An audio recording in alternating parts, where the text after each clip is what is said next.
Petrobras teve prejuízo. Será que a empresa está quebrando? Cara, muita gente surtou nesse momento. A gente tem que vender as nossas ações da Petrobras ou não faz sentido vender e continua tudo bem? Vamos falar mais sobre isso no vídeo de hoje. Seguinte, pessoal, eu peguei todo o resultado da íntegra na Petrobras e já eu vou compartilhar com vocês e eu montei um resumo aqui de tudo que eu vi lá. Eu quero compartilhar exatamente esse resumo com vocês para que vocês entendam o ponto-chave do que está acontecendo na Petrobras antes da gente olhar o resultado na íntegra. Vai ficar mais claro para que vocês possam entender primeiro o que está acontecendo e lá a gente só confere tudo que eu estou falando aqui, combinado? Então, sem mais delongas, bora pro vídeo. Fala pessoal, quem tá falando é Pedro Guedes, inscreva do canal. Antes de a gente começar o assunto do vídeo de hoje, quero lembrar para vocês que as vagas para a oitava turma do IZT estão abertas nesse momento. E é o único curso que você vai aprender a sair do zero, organizar suas finanças e multiplicar seu patrimônio tanto no Brasil quanto no exterior. E eu te prometo que se em 8 semanas você seguir tudo que eu digo lá e você não aprender a investir, não aprender a fazer uma análise dessa, eu devolvo 100% do seu dinheiro sem questionamento nenhum. Então, para você garantir a sua vaga, vai no meu link da descrição, acessa o IZT e eu te vejo dentro do curso, dentro da oitava turma. Vamos pro vídeo. Então, vamos direto ao ponto. Petrobras teve prejuízo? Sim, ela teve prejuízo. Mas vamos entender um pouquinho. Ó, como eu disse, separei alguns pontos aqui para vocês que eu quero compartilhar, tá?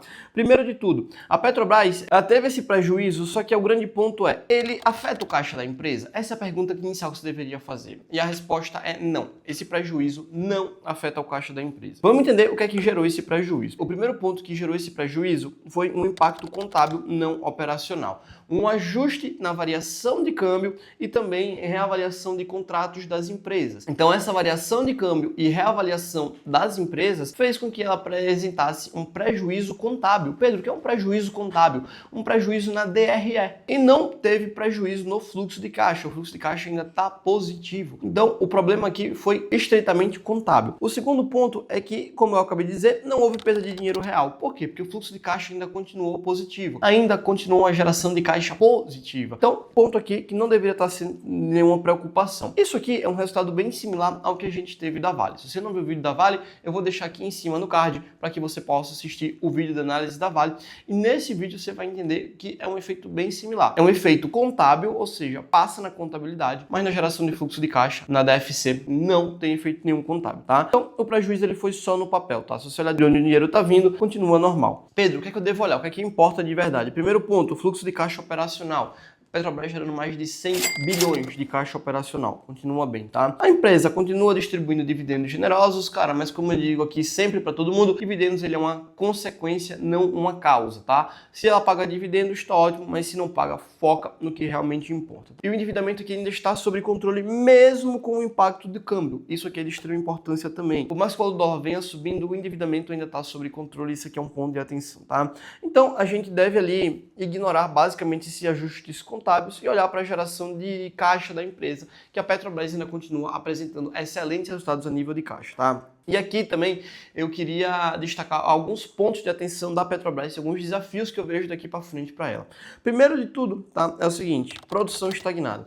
O volume da Petrobras, ela não cresceu no último ano. A gente sabe que ela descobriu o pré-sal ali, que ela tem um custo de extração muito baixo no pré-sal, tá? Mas quando a gente junta toda a operação, o custo fica relativamente alto comparado com a Prio, que é uma super eficiente. Mas o ponto que a gente deve entender é o seguinte, os novos investimentos ainda não se refletiram em mais barris extraídos. Então, ela está fazendo novos investimentos no pré-sal, só que não está se refletindo isso em novos barris extraídos. E a pouca produção que vem aumentando vai se equilibrando com os campos que estão maduros. Então, você pega ali um campo novo que está entrando, aumenta a produção, você pega um que está entrando na maturidade, equilibra, tá? Então, isso aqui é um desafio para a Petrobras, tá? E isso preocupa um pouco, a gente precisa, tá, entender esse ponto para que qual plano, qual estratégia ela vai utilizar para aumentar a sua produção. Isso aqui é um ponto de atenção, tá? Outro ponto de atenção que a gente tem que olhar aqui é o preço do Brent, né? O preço do barril de petróleo. A gente teve uma queda do preço do barril de petróleo nos últimos meses, mas, cara, continua ainda a um nível bom, tá? Um nível bem tranquilo. Mas lembrando que essa queda do nível do Brent, do barril de petróleo, impacta diretamente a rentabilidade da empresa. Tá?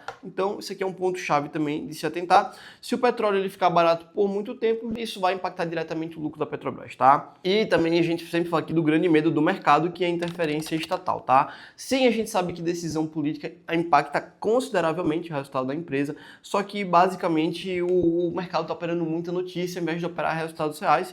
E assim, a Petrobras ainda está operando em termos de lucro, até no refino do petróleo a gente está com uma boa margem de lucratividade aqui. Então assim, se a gente se lembrar lá na época da Dilma, a empresa queimava bilhões de dólares na parte do refino, segurando o preço da gasolina artificialmente, mas hoje em dia ela até está conseguindo lucrar na área de refino. Então esse aqui é o ponto-chave, um ponto importante, tá? Então, dito que a gente já passou por esses pontos, já entendemos tudo o que aconteceu com a Petrobras, vamos olhar aqui no resultado na íntegra para a gente ver como é que isso foi explicado pela própria Petrobras. Então, olhando um pouco do resultado da Petrobras, que a gente teve uma redução ali na receita, né?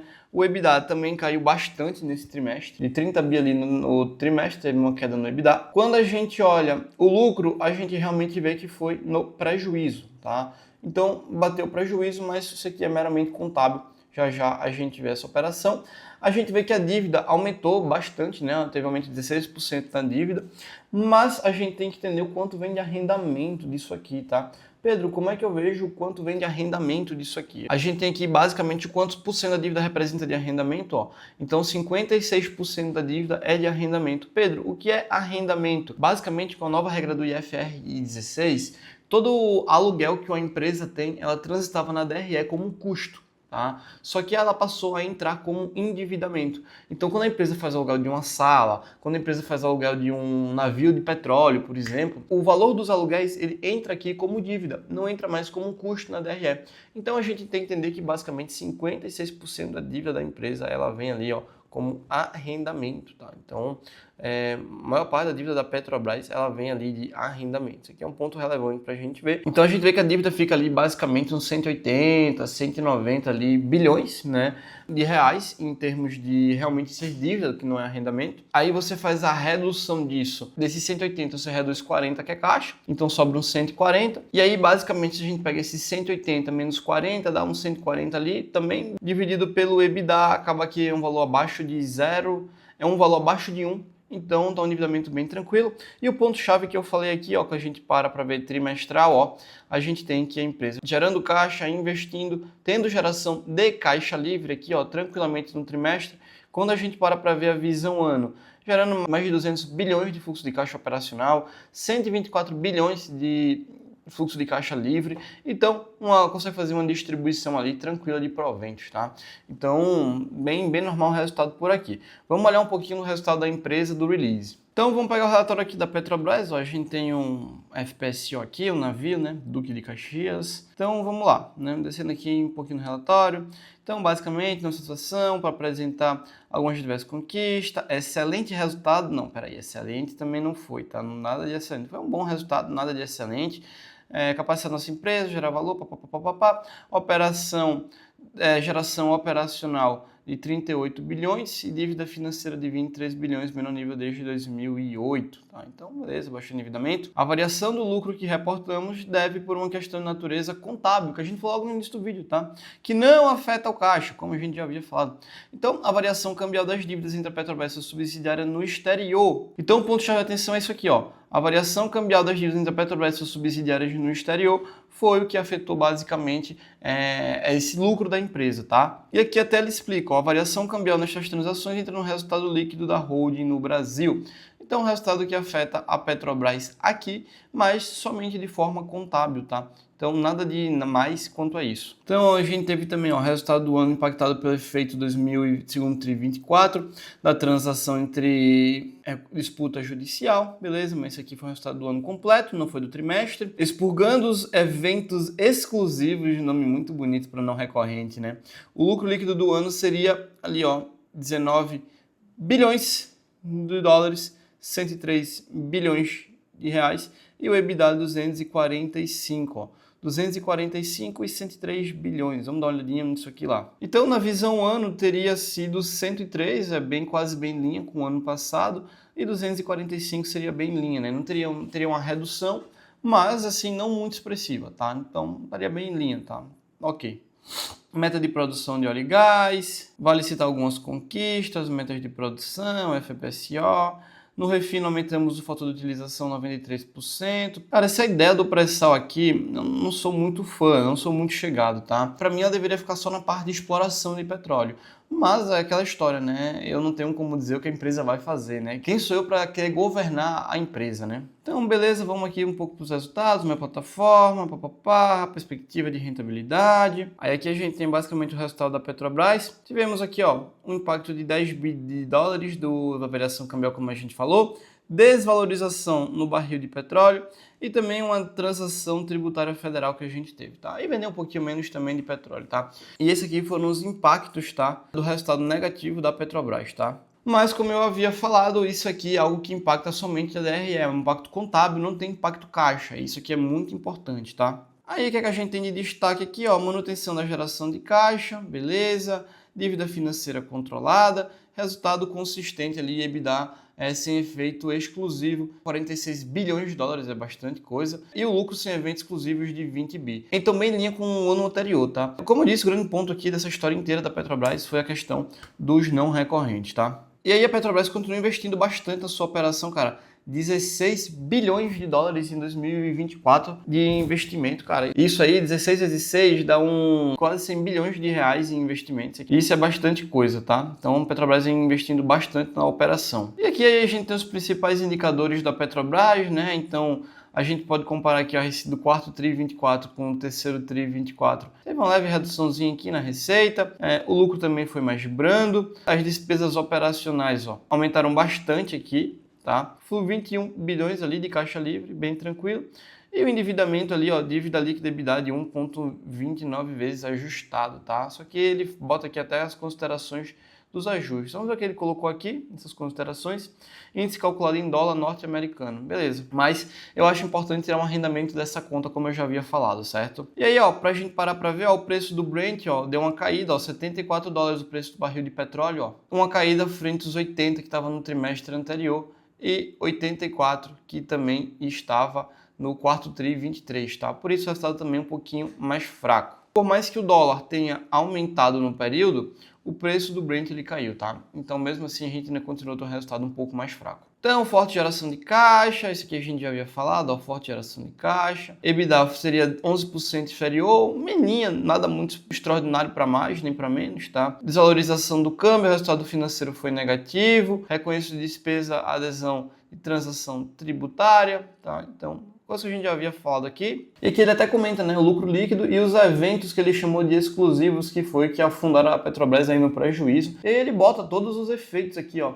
Impairment de ativos investidos, que é aquela parte das subsidiárias. A gente também tem aqui, ó, variação cambial, tá? Que tem um impacto bastante significativo. Outros eventos aqui também. Então, foi esses três pontos, principalmente, que trouxeram um resultado pior para a Petrobras dentro do período, tá? Aí aqui a gente tem a tabela de investimento, né? Investindo ali, basicamente, né, 5 bilhões de dólares de investimento ali no trimestre. Na comparação, ano 16 bi, quase perto dos 100 milhões de reais, como a gente já havia falado, em 2024. A maior parte dos investimentos ali em explorações e produção, que para mim é onde realmente tem que ser feito, tá? Então acho que está bem em linha com o que a gente já havia esperado. Isso aqui são basicamente algumas operações que estão para entrar em vigor, tá? Começar a funcionar. Tem quanto a Petrobras tem de parcela em cada operação dessa, a capacidade da produção de barril de petróleo. Então aqui, ó, integrado Parque das Baleias, FPSO Maria Quitéria, é unidade afretada. Início da operação 2024. E aqui a gente tem basicamente as principais operações da Petrobras hoje em dia, ó.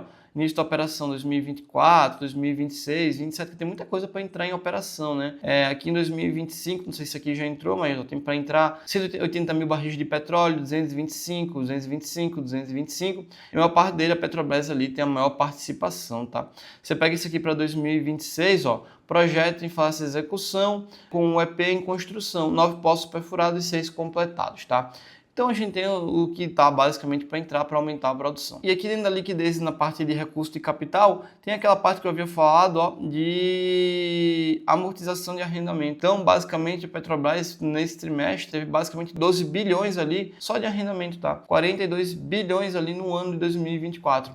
Então é como eu digo, eu gosto de tirar da minha conta do endividamento essa questão ali dos arrendamentos, tá? Que é o aluguel que ela faz ali, seja de escritório, seja de navios, etc, tá? Então, basicamente é isso, né? Os indicadores de endividamento a gente viu que tá bem tranquilo. Ó, 37 bi ali de arrendamento, conta bastante, a gente viu lá no Fundamentei. A maior parte da dívida se deve a isso, mas o endividamento tá bem tranquilo. E a gente também tem um custo, né? O lifting cost para você tirar, né? Para você, o custo para extrair o pré-sal. Cara, é $6 para você extrair o petróleo do pré-sal. Cara, mais barato que isso, só lá no Emirados Árabes você faz um buraco e jorra petróleo, né? Mas basicamente o custo é muito baixo. Só que isso aqui não é o custo total. Tem o pré-sal profundo e ultra profundo, que é $21, é muito maior para poder extrair petróleo. E na parte de terra e águas rasas, 19, tá?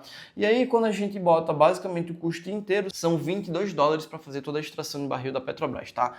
Cara, basicamente é um custo bem alto, até comparado com a Petrobras, mas você vê que só para tirar o pré-sal, só se fosse para tirar $6 seria bem barato. Mas, enfim, o resultado da Petrobras é isso aqui, também bastante coisa para baixo, de reconciliação. Mas de regra, o resultado da Petrobras foi esse, tá? Não é esse desespero que eu vi por aí, muita gente. Continua sendo uma boa empresa, tem uma perspectiva muito boa até para o futuro, mais concreto do que a própria Vale, que a gente viu recentemente. Então, gostei bastante aqui do resultado da Petrobras, por mais que a gente tenha visto que deu prejuízo. Vamos pegar um pouco da cotação aqui, ó. E vem fazendo um bom trabalho, cara. A Petrobras tem entregando um bom resultado ali nos últimos anos. Nos últimos 10 anos, retorno de 29% ao ano. No último ano, um retorno de 14%. Nos últimos 5, 33% de retorno ao ano. Cara, excelente resultado da Petrobras. Gostei bastante, tá? Lembrando, se você não conhece algum termo dessa análise, se você está com dúvida em alguma coisa, entra dentro do IZT. Vou deixar o meu na descrição, que eu te ensino todo o passo a passo para que você faça uma análise como essa, com autonomia, sem ter que estar ali sendo enganado por manchetes, né? Eu vejo muito que hoje em dia o pessoal fica muito... A que ponto a gente chegou que hoje em dia muitas pessoas são enganadas nessa questão de manchete. Cara, não sabe analisar, vê que a Petrobras deu prejuízo, já começa a politizar, falar de política. Cara, não é bem assim, a gente sabe que pode ter intervenção governamental, mas isso aqui não teve nada a ver basicamente com intervenção de governo, tá? Então, é triste ver como a falta de conhecimento das pessoas leva a interpretações erradas, tá? Minha opinião, meu viés político aqui, vocês já sabem, e não sou defensor de governo nenhum, não gosto do governo vigente atual, mas dizer que o governo teve alguma coisa com esse resultado aqui da Petrobras, pelo amor de Deus, não tem nada a ver, tá? E eu vi muito recentemente matéria sobre isso, então, meu Deus do céu. Então é esse o vídeo de hoje, já deixa o like, se inscreve no canal se você gostou do vídeo. Se não gostou, não dá like, porque, porra, compartilhar vídeo ruim é uma porcaria, como vocês já sabem. Então, foi esse o vídeo de hoje, deixa o like, se inscreve no canal, entra no IZT no meu na descrição, e é isso, é só o começo.